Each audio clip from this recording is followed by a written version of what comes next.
ముంబై నటి కాదంబరి జత్వానీ కేసు విచారణలో ఏపీ పోలీసులు వేగం పెంచారు. జత్వానీని వేధించినట్లు ఆధారాలు లభించడంతో వైసీపీ నేత కుక్కల విద్యాసాగర్ను అరెస్టు చేశారు. సెల్ ఫోన్ సిగ్నల్స్ ఆధారంగా డెహ్రాడూన్లో విద్యాసాగర్ను అరెస్టు చేసి ఏపీకి తీసుకొచ్చారు.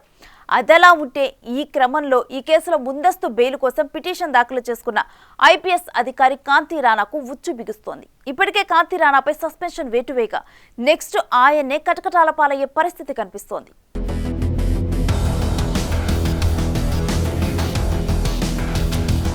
ముంబై నటి కాదంబరి జత్వానీని వేధించిన కేసులో పోలీసులు తొలి అరెస్టు చేశారు. ఈ కేసులో కీలకమైన వైసీపీ నాయకుడు కుక్కల విద్యాసాగర్ను ఏపీ పోలీసులు డెహ్రాడూన్లో అరెస్టు చేశారు. పోలీసుల కళ్లుగప్పి తప్పించుకుని తిరుగుతున్న విద్యాసాగర్ను సెల్ ఫోన్ ఆధారంగా ట్రేస్ చేసి పట్టుకున్నారు. ఇదే కేసులో ఇప్పటికే 3 సీనియర్ ఐపీఎస్ అధికారులను ప్రభుత్వం సస్పెండ్ చేసింది. నటి జత్వానీని వేధించిన కేసులో సస్పెండ్ అయిన కాంతి రాణా యాంటిసిపేటరీ బెయిల్ కోసం కోర్టును ఆశ్రయించారు. అలాగే ఇదే కేసులో సస్పెండ్ అయిన మరో ఐపీఎస్ అధికారి విశాల్ గున్ని అప్రూవర్గా మారే అవకాశాలున్నాయని అంటున్నారు.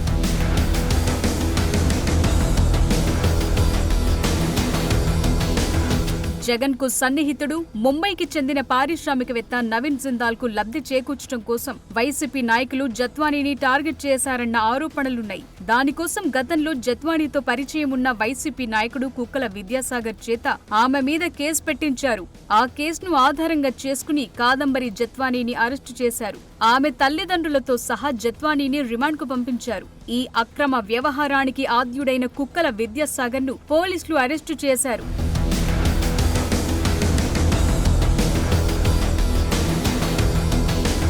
సినీ ఇండస్ట్రీతో పరిచయాలున్న కుక్కల విద్యాసాగర్ సినీ నిర్మాతనని చెప్పుకుంటాడు. సడన్ గా పాలిటిక్స్ మీద ప్రేమ పుట్టుకొచ్చిన అతను 2014 ఎన్నికల ముందు వైసీపీ నాయకుడి అవతారమెత్తాడు. ఆర్థికంగా స్థితిమంతుడవటంతో ప్రజలకు పెద్దగా పరిచయం లేకపోయినా జగన్ అతనికి కృష్ణా జిల్లా పెనమలూరు టికెట్ ఇచ్చి అసెంబ్లీ ఎన్నికల బరిలో దింపారు.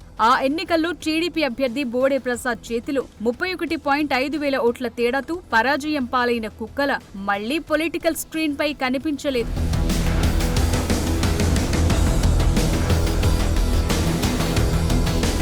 ముంబై నటి కాదంబరి జత్వానీ కేసులో తిరిగి ఫోకస్ అయిన విద్యాసాగర్ ను తాజాగా విజయవాడ పోలీసులు డెహ్రాడూన్లో అరెస్టు చేశారు. ఈ కేసులో సినీ నిర్మాతగా చెప్పుకునే విద్యాసాగర్ నంబర్ 1 నిందితుడు. వైసీపీ హయాంలో రాజకీయ ఒత్తిళ్లతో జత్వానీతో పాటు ఆమె తల్లిదండ్రులను నిబంధనలు పాటించకుండా అరెస్టు చేశారన్న ఆరోపణల నేపథ్యంలో రాష్ట్ర ప్రభుత్వం 3 ఐపీఎస్ అధికారులను సస్పెండ్ చేసింది.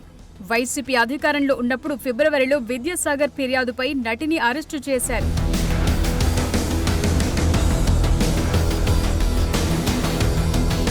ఆ క్రమంలో కేంద్ర మంత్రి వంగలపూడి అనితను కలిసిన జత్వానీ తనకు తన కుటుంబానికి రక్షణ కల్పించాలని కోరారు. విద్యాసాగర్ ను అరెస్టు చేయాలని ఆమె డిమాండ్ చేశారు. 42 రోజుల పాటు జైల్లో ఉన్న జత్వానీ, ఐపీఎస్ అధికారులు, రాజకీయ నేతలు వేధింపులకు పాల్పడ్డారని ఆరోపిస్తున్నారు. అప్పట్లో నటిని, ఆమె తల్లిదండ్రులను ఏపీ పోలీస్ అధికారుల బృందం ముంబైలో అరెస్టు చేసింది.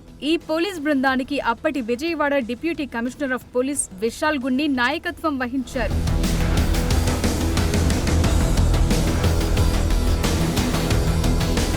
రాష్ట్ర ప్రభుత్వం అప్పటి police director general, intelligence director general P Seetharamanjaneyulu, అప్పటి Vijayawada police commissioner Kanthi Rana Tata, DSP Vishal గున్నిలపై సస్పెన్షన్ వేటు వేసింది.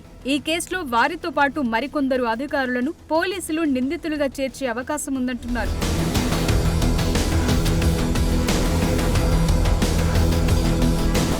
ఆ క్రమంలో జత్వానీ కేసులో ముందస్తు బెయిల్ కోసం కాంతి రాణా హైకోర్టులో పిటిషన్ దాఖలు చేశారు. ఎఫ్ఐఆర్లో పేరు నమోదు చేయకముందే ఆయన బెయిల్ కోసం ప్రయత్నిస్తుండటం గమనార్హం.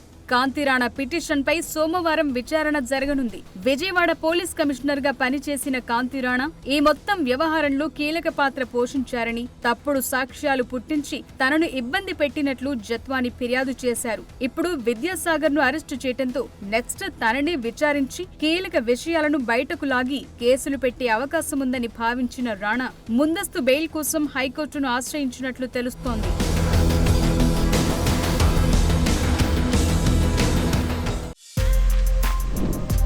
For more videos like this, subscribe Big TV channel.